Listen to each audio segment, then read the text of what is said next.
Hello, Q citizens! I'm Ella, isang proud trans woman, Quezon City resident at Right to Care card holder. Sa video na to, malalaman nyo kung ano ang Right to Care card at paano kayo makaka-register bilang couples dito sa QC. Kung may mangyari sa'yo o sa partner mo, may boses at karapatan ba tayong sangkabaklaan sa ospital? Dito sa Quezon City, may paraan para kilalanin ng sistema ang relasyon nyo. Ito ang Right to Care card. Ang Right to Care card ay programa ng Quezon City na nagbibigay karapatan sa mga queer partners na magdesisyon at mag-alaga para sa isa't isa sa ospital. Gumagana siya sa pamamagitan ng Special Power of Attorney.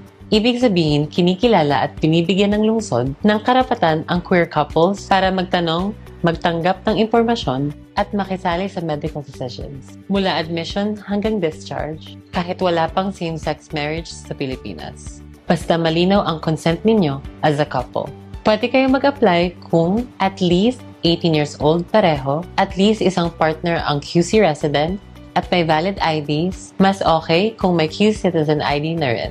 Hindi kailangan ng kasal, ang importante mag-partner kayo at pareho kayong pumapayag sa SPA na pinirmahan nyo.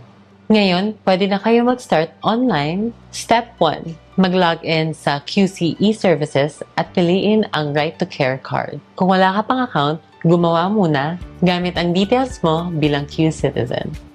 Step 2. Piliin ang Apply for Right to Care card at ilagay ang impormasyon mo at ng partner mo. Pangalan, address, contacts, at iba pang hinihingi. Siguraduhin tama sa IDs ninyo.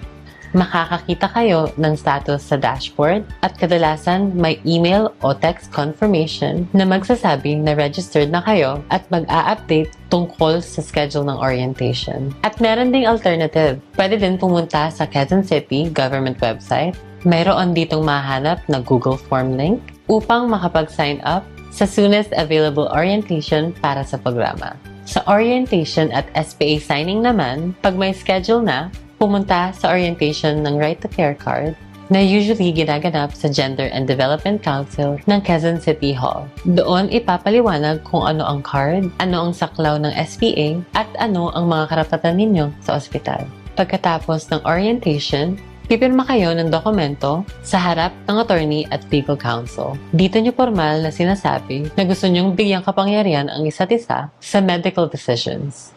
Tandaan, huwag kalimutang magdala ng 2 photocopies ng inyong valid IDs. Mahalaga ito sa SPA signing. Pagkatapos ng signing, maghintay ng 5 to 7 working days at pwede nyo nang i-pick up ang inyong Right to Care card sa Gender and Development Council ng Quezon City Hall. Pag na-approve na at nakuha nyo ang Right to Care card, dalhin nyo ito sa checkups o emergencies sa mga QC government hospitals na kasama sa programa, tulad ng Quezon City General Hospital, Novaliches District Hospital at Rosario Maclang Bautista General Hospital. May QR code ang card na nakalink sa notarized SPA, kaya mas mabilis ma-verify ng ospital na may legal kayong karapatan para sa isa't isa. Iba ang gaan sa pakiramdam na alam mong hindi lamang visitor ang tingin sa partner mo.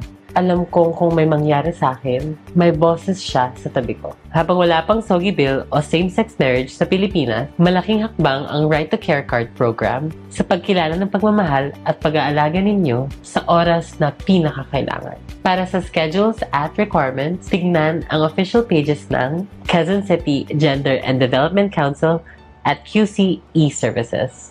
Dahil sa QC, may queer rapatan